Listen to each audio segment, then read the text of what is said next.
So hello students, कैसे हैं आप लोग। उम्मीद करता हूं सब लोग बहुत ही अच्छे होंगे। और आज हम स्टार्ट करेंगे अपने परसेंटेज का आखिरी लेक्चर और लास्ट लेक्चर ऑफ परसेंटेज। और हमने पिछले लेक्चर में देखा था कि सक्सेसिव चेंज के ऊपर हमने कई क्वेश्चंस किए थे। सक्सेसिव चेंज के ऊपर आज हम कुछ और मिसलेनियस क्वेश्चंस, कुछ और मॉडरेट क्वेश्चंस करेंगे और इस चैप्टर का द एंड करेंगे इस चैप्टर को। तो आइए कुछ क्वेश्चन से स्टार्ट करते हैं।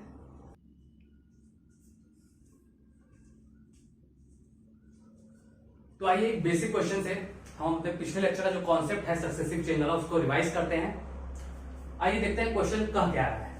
क्वेश्चन कह रहा है कि Shivam spends 30% of his monthly income on food items. Shivam जो है वो अपने मंथली इनकम का 30% जो है वो फूड आइटम्स पे खर्च कर रहा है एंड 50% ऑफ द रिमेनिंग। मैंने बोला था कि आपको सेकंड लाइन से ध्यान देने की जरूरत है कि उसमें क्या बोल रहा है, रिमेनिंग बोल रहा है या जो ओरिजिनल इनकम है उसी का बोल रहा है। तो यहाँ पे आपको रिमेनिंग बोला है कि 50% of the remaining on house rent.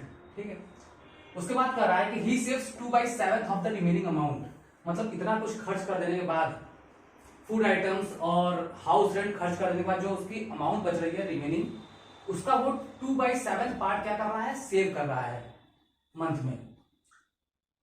आगे क्वेश्चन कर रहा है कि if Shivam saves ₹84,000 every year, अगर हर साल शिवम जो है वो 84,000 सेव कर पा रहा है तो what is his monthly income. तो उसका मंथली इनकम कितना होगा शिवम का, ये आपसे पूछा है क्वेश्चन। ठीक है, तो ये सॉल्यूशन देखते हैं हम लोग। हालांकि इतने में हो नहीं पाएगा लेकिन ट्राई करता हूं। देखिए, ये रही आपकी शिवम की कुछ ओरिजिनल इनकम रही होगी, मंथली इनकम कुछ रही होगी। इसमें से ये 30% फूड पे खर्च कर दे रहा है, तो हमने 30% माइनस 30% हमने यहां लिख दिया। कुछ बचा यहां पे। उसके बाद फिर उसमें से 50% हाउस रेंट में लगा दिया, फिर हमने 50% माइनस कर दिया। ठीक है, तो ये आपकी जो बची वो रिमेनिंग अमाउंट है। ये आपकी इनिशियल अमाउंट अगर है, ये आपका इनिशियल अमाउंट यहां पे है, तो यहां पे जो बचा वो क्या है, फाइनल यानी रिमेनिंग अमाउंट। इसके पास मंथ में इतना रिमेनिंग अमाउंट बच रहा है। ओके, तो 30% मैंने बताया था कि क्या लीजिएगा, फ्रैक्शनल वैल्यू परसेंटेज की ले लीजिएगा। ठीक है, 30% की फ्रैक्शनल वैल्यू -3/10, इसका -1/2 मैंने बताया था। फिर इसके बाद इनिशियल और फाइनल का रेशियो लेके चलना है। तो अगर शुरुआत में उसकी 10 है तो 3 घटकर कितने हो जाएंगे, 7। इस स्टेज पे जो आपका फर्स्ट स्टेज दिखा है जहां पे 30% का रिडक्शन हो रहा है, इस स्टेज पे अगर शुरुआत में आपके पास 10 यूनिट है तो 3 घटकर फाइनल कितना हो जाएगा, 7 हो जाएगा। अब इस स्टेज पे लगा दीजिए सक्सेसिव चेंज। शुरुआत में अगर आपका 2 यूनिट है तो 1 घटकर कितना हो गया, 1 ही हो जाएगा। अब कुछ कट रहा है तो काट लीजिए, वरना डाउनवर्ड मल्टीप्लाई करके इनिशियल और फाइनल का रेशियो लिख लीजिए। 10 × 20 और 7 × 7, क्योंकि कुछ कटने का था। तो मतलब ये जो 20 आपको दिख रहा है ये इनिशियल अमाउंट है शिवम की। ठीक है, और सारे एक्सपेंसेस खर्च कर देने के बाद ये जो 7 आपको दिख रहा है ये क्या है, फाइनल यानी कि रिमेनिंग अमाउंट है। रिमेनिंग अमाउंट ये है। तो क्वेश्चन कर रहा था कि जो इसकी सेविंग है, मंथली सेविंग्स जो है वो कितनी है, 2/7 ऑफ द रिमेनिंग अमाउंट। तो रिमेनिंग अमाउंट दिख कितना रहा है आपको, 7। ठीक है, तो इसकी जो मंथली सेविंग्स है, मतलब कि जो मंथली सेविंग्स है शिवम की, मंथली सेविंग्स कितनी होगी, 2/7 of remaining amount. Remaining amount दिख कितना रहा है, 7। तो 2/7 ऑफ 7 ये आपकी हो गई 2 यूनिट्स। इतना इनका शिवम का मंथली सेविंग्स है। ठीक है, 2 यूनिट क्या है शिवम की मंथली सेविंग्स हो गई। अब आगे देखिए क्वेश्चन का क्या रहा है कि Shivam saves ₹84,000 every year. Shivam हर साल 84,000 सेव कर रहा है, तो हर महीने कितना करेगा। अगर शिवम हर साल 84,000 सेव कर रहा है तो महीने का आपको सेविंग्स निकालने के लिए इसमें आपको 12 से डिवाइड करना पड़ेगा। 12 से डिवाइड कर दीजिए तो ये कितना हो गया, मंथली सेविंग्स। यहाँ पे एक्चुअल वैल्यू निकाल पाओ ना मंथली सेविंग्स की, तो मंथली सेविंग्स हमारे हिसाब से कितना है, ये 2 यूनिट की वैल्यू बराबर कितनी हो गई, 84,000 डिवाइड बाई 12।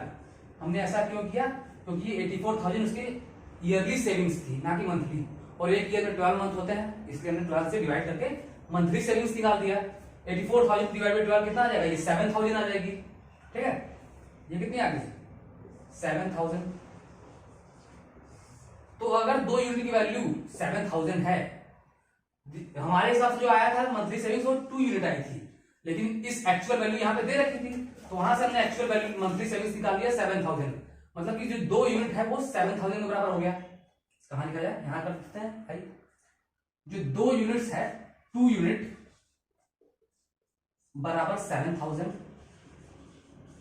तो 1 यूनिट की वैल्यू कितनी हो जाएगी, 3,500 होगी कि नहीं।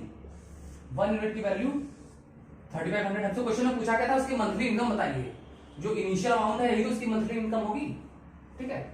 तो इसकी मंथली इनकम 20 यूनिट्स हो जाएगी। 1 यूनिट की वैल्यू 3500 है, तो 20 यूनिट्स की वैल्यू कितने निकालो, 3500 इंटू 20 कर दो, आपकी मंथली इनकम निकल जाएगी। मंथली इनकम कितनी हो गई, 20 यूनिट्स। 20 यूनिट्स, मैं यहां थोड़ा स्पेस कम है इसलिए मैं यहां कर दे रहा हूं। 1 यूनिट की वैल्यू 3500, तो 20 यूनिट्स की वैल्यू कितनी हो जाएगी, 20 इंटू 3500, ये कितना आ गया, 70,000। 70,000 सिगम की मंथली इनकम है, ओके। तो ये रहा इसका सॉल्यूशन, कुछ करना नहीं था आपको। रिमेनिंग अमाउंट देखिए, जैसे मैंने आपको बताया था सक्सेसिव चेन में कि इनिशियल फाइनल रेशियो लेते रहिए, फिर लास्ट में जो आपको मिलेगा ये इनिशियल होगा, ये फाइनल होगा। तो ये आपका रिमेनिंग जो फाइनल अमाउंट मतलब कि रिमेनिंग अमाउंट आ गया, ठीक है। अब वो रिमेनिंग अमाउंट का 2/7 पार्ट सेव कर रहा था, ठीक है।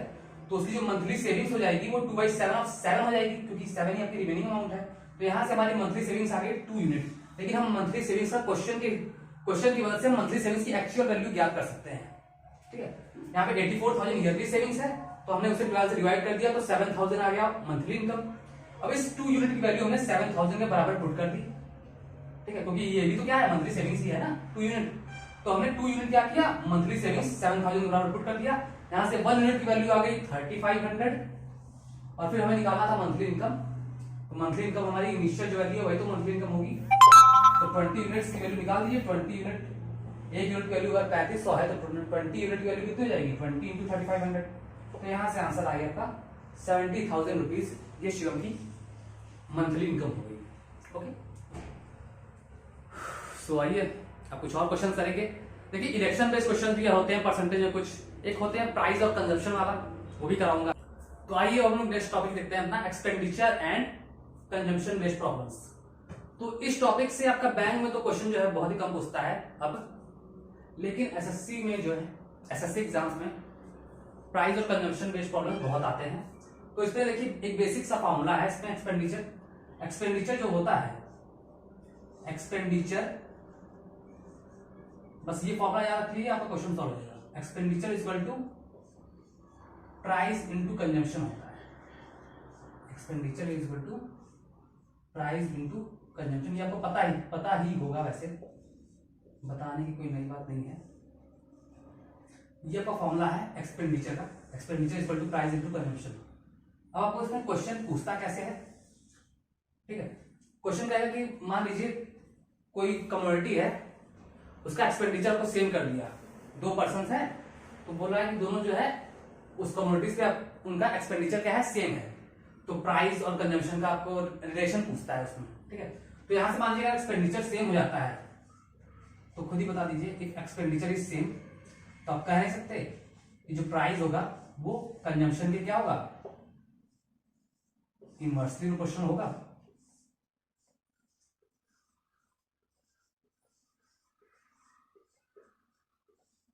अगर एक्सपेंडिचर जो है वो सेम हो जाएगा, तो प्राइस और कंजम्पशन के बेस में क्या होता है, इनवर्सली प्रोपोर्शनल का रिलेशन होता है, ठीक है।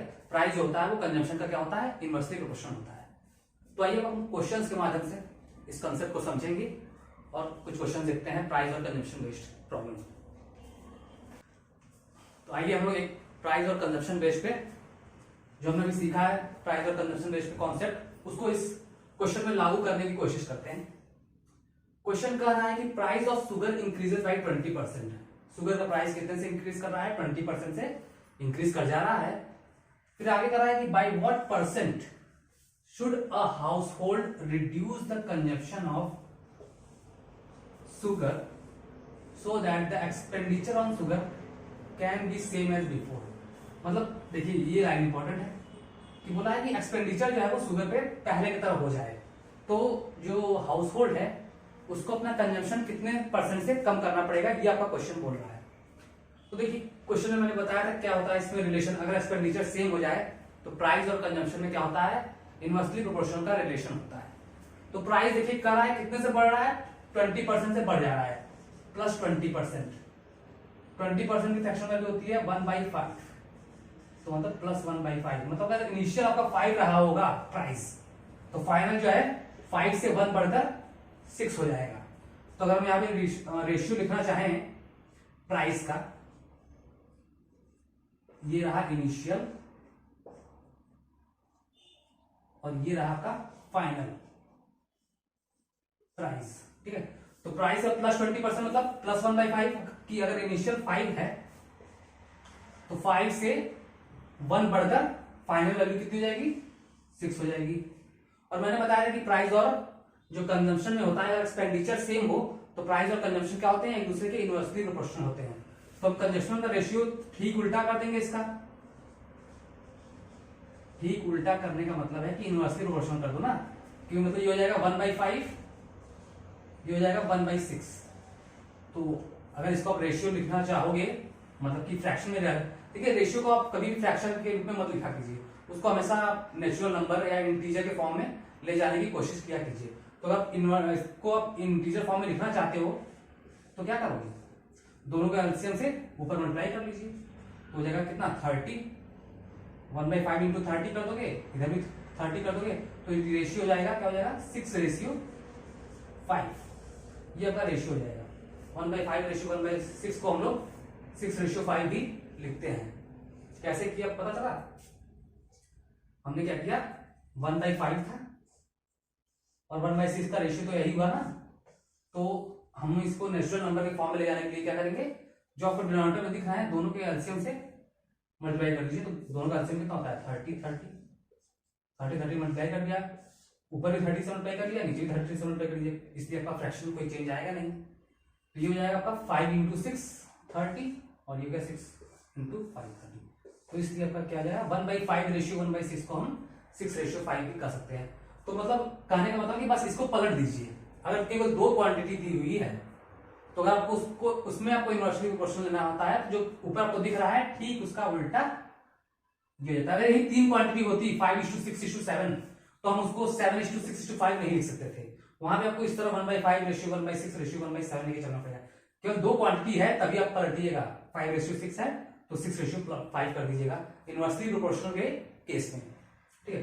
तो आपका कंजम्पशन का जो फाइनल रेशियो आ गया वो हमारा क्या हो गया 6:5। तो मतलब ये आपका इनिशियल कंजम्पशन है, ये आपका फाइनल कंजम्पशन है। तो कहा कि कंजम्पशन घट कितने से रहा है, यही तो बोला है आपसे क्वेश्चन में। तो आपको देखिए कितना लग रहा है, कितने से घट रहा है 1 यूनिट से, तो 1 यूनिट ऊपर और कितना इनिशियल कितना है 6, तो 1/6 इंटू 100, ठीक है। घटने का कंपैरिजन किससे करना है, इनिशियल वाले से तो करना है ना, तो जिससे कंपैरिजन करना होता है वो आपका डिनोमिनेटर में होता है और जिसको कंपैरिजन करना होता है वो आपका न्यूमरेटर में। 1/6 इंटू 100 कितना हो जाएगा 16.66%। इतने का डिक्रीमेंट हो रहा है कंजम्पशन में, ओके। तो आइए हम लोग एक क्वेश्चन और करते हैं प्राइस और कंजम्पशन बेस्ड पे। उसी टाइप का क्वेश्चन है, हम ऐसा इसलिए कर रहे हैं ताकि हमारा कंसेप्ट थोड़ा और मजबूत हो जाए प्राइस और कंजम्पशन बेस्ड प्रॉब्लम्स पे। तो आइए देखते हैं क्वेश्चन क्या कह रहा है कि price of sugar decreases by 20%। Sugar का प्राइस क्या है 20% इस बार घट जा रहा है, ठीक है। तो कह रहा है by what percent consumption of sugar should be increase, तो कंजम्पशन ऑफ शुगर कितना बढ़ाया जाए कि हमारा एक्सपेंडिचर जो है वो पहले की तरह हो जाए, ठीक है। तो यहाँ पे देखिए प्राइस जो है वो शुगर में क्या रहा है घट जा रहा है, 20% से घट रहा है -20%, ठीक है। करने का मतलब -1/5 फ्रैक्शन में यही होगी ना, 20% की वैल्यू 1/5 होती है तो माइनस लगा, तो इसके अंदर माइनस लगा दिया। तो अब हम एक बार फिर से प्राइस का इनिशियल और फाइनल रेशियो लिखने चल रहे हैं। ये रहा प्राइस, ये हमारा इनिशियल और ये रहा हमारा फाइनल। तो अगर हमारा इनिशियल जो है वो प्राइस 5 है तो क्यू की डिक्रीमेंट हो रहा है, तो 5 से 1 घटकर जो न्यूमरेटर पे वैल्यू होती है वही तो घटाते हैं, तो 5 से 1 घटकर हमारा फाइनल वैल्यू कितनी होगी, 4 हो गई। ठीक है, और क्योंकि एक्सपेंडिचर हमें सेम रखना है तो कंजम्पशन जो होगा वो क्या होगा, प्राइस का इनवर्सली प्रोपोर्शन होता है, अभी हमने पढ़ा था। तो अगर प्राइस का रेशियो 5:4 है तो कंजम्पशन का क्या होगा, 2 क्वांटिटी है तो हम सीधे पलट देंगे, ये हो जाएगा 4:5। ठीक है, तो आपसे क्वेश्चन में पूछा था क्या था कि कंजम्पशन कितने परसेंट से कंजम्पशन बढ़ाया जाए, तो आपको बताइए कितने से बढ़ रहा है कंजम्पशन, यहाँ पे 1 यूनिट से बढ़ रहा है, तो जितने से बढ़ रहा है वो न्यूमरेटर पे, और कितने जो ओरिजिनल क्वांटिटी थी वो कितनी थी 4, तो 1/4 जिससे कंपेयर करना होता है वो क्या होता है, डिनोमिनेटर होता है, तो 1/4 × 100, तो ये हो गया आपका 25%। तो 25% से अगर आप कंजम्पशन बढ़ाओगे तो आपका एक्सपेंडिचर क्या होगा, सेम होगा। ठीक है, तो हमने 2 क्वेश्चन कर लिए प्राइस और कंजम्पशन बेस्ड प्रॉब्लम्स पे, तो उम्मीद करता हूं आपको ये टॉपिक जो है वो क्लियर हो गया होगा। ठीक है, आगे हम लोग देखते हैं, हम नेक्स्ट क्वेश्चन करेंगे इसके बाद। परसेंटेज का जो आखिरी टाइप का क्वेश्चन है इलेक्शन बेस्ड प्रॉब्लम्स, वो देखते हैं और देखते हैं इसको किस तरह सॉल्व किया जाता है। क्वेश्चन कर रहा है कि in an election between 2 candidates 75% of voters cast their votes. कोई इलेक्शन हो रहा है 2 कैंडिडेट्स के बीच में, तो उसमें 75% ऑफ वोटर्स जो हैं वो अपना वोट्स डाल रहे हैं, कास्ट कर रहे हैं, और जो out of which 2% votes 2% votes क्या है, वह डिक्लेयर इनवैलिड। मतलब 75% वोटर्स जो है वो अपना वोट्स डाल रहे हैं, और उसमें से भी 2% वोट्स क्या है, इनवैलिड हो गए। ठीक है, मान लीजिए अपने सही जगह सही सिंबल जो है वो क्या मुहर नहीं लगाया, तो क्या कर दिए जाएंगे, वो इनवैलिड हो जाएंगे। तो उसी तरह 2% वोट्स जो है वो इनवैलिड डिक्लेयर कर दिए गए। कहा कि एक कैंडिडेट है वो 9261 वोट्स पा रहा है, जो कि विच वर 75% of the total valid votes, जो कि टोटल वैलिड वोट्स का कितना है, 75%। देखिए इस टाइप का क्वेश्चन आप यहां देखा कीजिए कि जो परसेंटेज दिया हुआ है वोट्स का, वो क्या टोटल वैलिड वोट्स का परसेंटेज है या टोटल जो उस गांव में वोटर्स हैं उसका परसेंटेज है। तो यहाँ पे जो क्वेश्चन में बोला है वो टोटल वैलिड वोट्स का परसेंटेज है। तो ये जो आपको 9261 वोट्स दिख रहा है वो टोटल वैलिड वोट्स का कितना परसेंट है, 75%। तो आपसे क्वेश्चन कर रहा है कि find the total number of votes, मतलब उस गांव में कितने वोटर्स हैं वो आपको निकालना है। ठीक है, आइए देखते हैं।